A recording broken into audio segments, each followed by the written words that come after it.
Good morning to all of you, my dear students. Assalamu alaikum wa rahmatullahi wa barakatuh. Dear students, as you know that we have provided you so many lectures on different semesters of education, in which we have discussed first sem, second sem, fourth sem, and so on. And we have also discussed some second course paper, just we have discussed ECC, early childhood care and education. We have also discussed in the last videos, we have discussed guidance and counseling. And after a long period of time, at least 1 month, I am going to learn one more lecture. I was busy in my study schedule and teaching. So today again I am in front of you. So dear students, मैं आज फिर एक बार आपके सामने आया हूँ। मैंने 1 महीने के बाद तकरीबन हमने वीडियो अपलोड नहीं किया था, तो इंशाल्लाह आज हम कंटिन्यूअसली अपलोड करेंगे। तो आज हमारा जो आपको बताने वाली चैनल है डॉक्टर एहसन कितने लगे, तो आपने इसमें बहुत ज़्यादा इंटरेस्ट दिखाया और बहुत सारे कमेंट्स भी लिख रहे हैं और दूर से फोन भी कर रहे हैं, जैसा हमें अच्छी तरह से समझ आ रहा है। आप कंटिन्यू डिफरेंट स्टोरी पे अपलोड कीजिए, तो इंशाल्लाह हम करेंगे, फ्यूचर में इस पर काम करेंगे। तो आज ये एक शॉर्ट वीडियो आपके लिए बनाना है।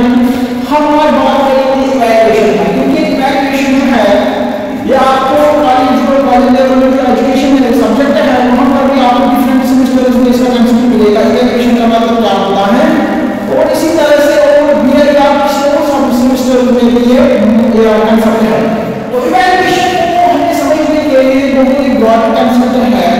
अगर हम इसका डिक्शनरी देखेंगे तो उसमें है कि उसको वैल्यू और जज मतलब किसी पर्सन की इंडिविजुअल की उसमें हम जज कर सकते हैं कि उसमें जो हमने पढ़ा था, जो हमने इसको यहाँ से दिया था, उसका रिजल्ट क्या आया, एंड प्रोडक्ट क्या आया, आउटपुट क्या है, उसको हम वैल्यू कर सकते हैं। मगर अगर हम डीप समझते जानेंगे तो इवैल्यूएशन में एक important development of education system तो है ही, मगर इसमें जो इंपॉर्टेंट पॉइंट है वो है कि इन एरिया स्ट्रक्चर ऑब्जेक्टिव्स को रियलाइज करना।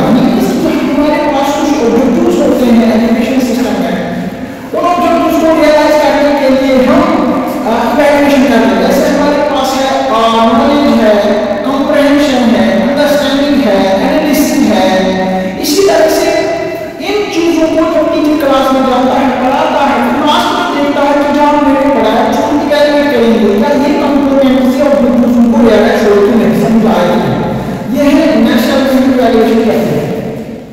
दैट इज यहाँ पर एक बात है, ये डिक्शनरी मीनिंग है। अगर हम डीप में जाएंगे तो इसको बोलते हैं दिस इज सिस्टमैटिक प्रोसेस। बच्चे को इवैल्यूएट करना इट इज सिस्टमैटिक, ये स्टेप होता है और सिंपल कॉम्प्लेक्स होता है। कलेक्टिव इसमें हम डेटा इंफॉर्मेशन जैसे टेस्टिंग है, ऐसे टेस्ट है, ऑब्जेक्टिव टेस्ट है या यूनिट टेस्ट है, क्लास टेस्ट है, ये सारा इसमें आता है इन ऑर्डर टू जज the comprehension of the student, that is evaluation. Collective इसमें पहला है कलेक्टिंग, पहले कलेक्ट करते हैं इंफॉर्मेशन, फिर एनालिसिस एनालाइज करते हैं, फिर हम उसको इंटरप्रेट करते हैं, फिर इस इंटरप्रेट से हम कंक्लूजन निकालते हैं। That is these are the steps of evaluation. और क्या होता है इस बच्चे की जो भी रियलाइज करते हैं जो कुछ हासिल हुए थे नेशनल ऑब्जेक्टिव, जैसे हमारे वीडियो को एग्जाम में आपको पढ़ा होगा बहुत सारे ऑब्जेक्टिव्स में हमारे वीडियो में जैसे है कॉग्निटिव है, अफेक्टिव है, सब होता है, उनको रियलाइज करना है। अब जो दूसरी बात है कि ये सिस्टमैटिक प्रोसेस है इवैल्यूएशन, ये इज कंटीन्यूअस। हम इवैल्यूएशन कंटीन्यूअस होना चाहिए, शुड नॉट ब्रेक डाउन, ये कभी हम स्टॉप नहीं करना है। Evaluation is a systematic and it is a continuous process. It emphasis broad perspective changes, जो हम चाहते हैं एजुकेशन के प्रोग्राम से हम ओवरऑल जब बच्चे का ओवरऑल डेवलपमेंट चाहते हैं, पर्सनैलिटी में एजुकेशन चाहते हैं, तो वो किससे होगा हम देखेंगे क्लास में उसको कि क्या जो बच्चे के एटीट्यूड्स थे, इंटरेस्ट थे, आइडियाज थे, थिंकिंग थी, वर्क हैबिट्स थी, पर्सनल सोशल चीजों को एडॉप्ट या उनको इंप्रूव करना, ये हमारा ऑब्जेक्टिव में आता है। दैट इज व्हाई इवैल्यूएशन से हम चीजें उसके असिस्ट कर सकते हैं, पर्सनल एटीट्यूड, वर्क हैबिट्स, बाकी चीजें। ये तो है कि ये जो मैंने आपको बोला कुछ एजुकेशन ऑब्जेक्टिव्स होते हैं, इंस्ट्रक्शन ऑब्जेक्टिव्स होते हैं, जो हमने पढ़ाया है नहीं पढ़ाया है उनको रियलाइज करना।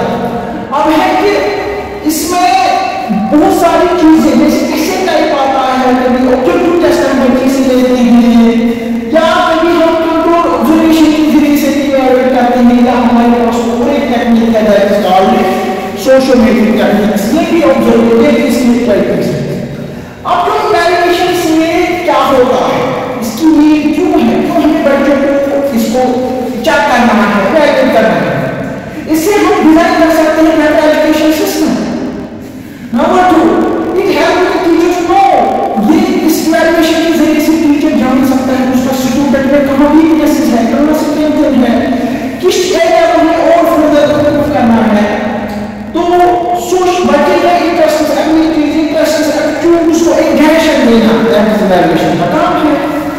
अब जो दूसरा पॉइंट जो मैं यहां पर आपको बोलूंगा, इवैल्यूएशन से क्या होता है, ये टीचर को define evaluate define his perspective of view. जो मैंने आपको बोला कि जो ऑब्जेक्टिव्स हमें चाहिए बच्चे में पैदा करना, अगर नहीं है इवैल्यूएशन के जरिए से हम उनको रिवीज कर सकते हैं।